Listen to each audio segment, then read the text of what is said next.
ఇప్పుడు ఉన్న కొంతమంది నయం కేసులో ఉన్న 5 ఆఫీసర్ సస్పెండ్ అయ్యారు.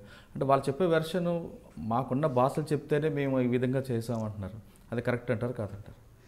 బాసులు నేరాలు అంటే వాళ్ళు ఇండివిజువల్గా నయం వాడుకునేది కాదు, ఒక సిస్టమ్ వాళ్ళ పర్సనల్గా ఏం లేదు.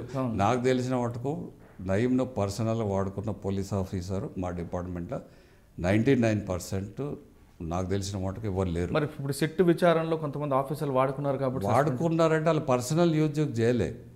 ఇవన్నీ అలిగేషన్సే.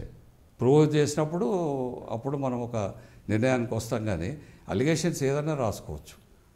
అంటే ఇప్పుడు చెప్తున్నట్టు ఇప్పుడు 5 ఆఫీసర్లు సస్పెండ్ అయ్యారు ఇందులో నయం కేసులో. అది కరెక్ట్ అంటారు? సస్పెండ్ చేయడం రాంగ్ అంటారు? ఒక్క విధంగా అయితే తప్పేనండి. ఎందుకంటే ఎంతో సేవ చేశారు. వాళ్ళ పర్సనల్ బెనిఫిట్స్ ఏమన్నా ఉన్నాయి, వాళ్ళతో లాభం పొందారు, లక్షలు సంపాదించారు అనే మాట్లాడదు. నాకు తెలిసిన వాళ్ళు అటువంటి ఆఫీసర్లు అయితే కాదు. ఒకవేళ అటువంటి అలిగేషన్స్ కరెక్ట్ ఉన్నాయనుకుంటే యాక్షన్ తీసుకోవడం కరెక్టే. అంటే విచారణ జరుగుతున్న టైంలోనే ఈ విధంగా చేయడం, సస్పెండ్ చేయడం అనేది అది డిఫరెంట్. ఏం ఒపీనియన్ తీసుకున్నారో అందులో లోపల ఏమున్నదో నాకు తెలియదు. కానీ అంటే మీరు కూడా సిట్ విచారణ ఎదుర్కొన్నారు. సిట్ విచారణలో ఏం జరిగాయండి అసలు?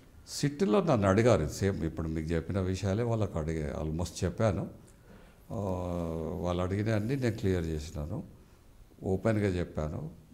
అందరూ కూడా తెలిసిన వాళ్ళు ఇలా ఇప్పుడు అందరూ తప్పించుకునే ప్రయత్నం చేస్తున్నారు. ప్రతి ఒక్కరికి తెలుసు. Every world knows. అంటే సిట్లో ఉన్న ఆఫీసర్లు అందరూ కూడా నయం గురించి తెలుసు అంటారు? అందరికి తెలుసు. మరి వాళ్ళు ఎందుకు అప్పుడులో దాన్ని అడ్డుకోలేపారంట?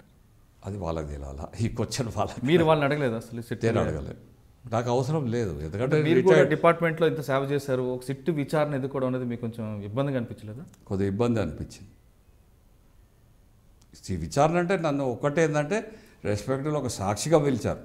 ఏదైనా అది మీకు అంత ఇబ్బంది అనిపించింది నాకు. ఎందుకంటే నేను ఇంత నీట్గా నా మొత్తం క్యారియర్లో I have not taken single memo.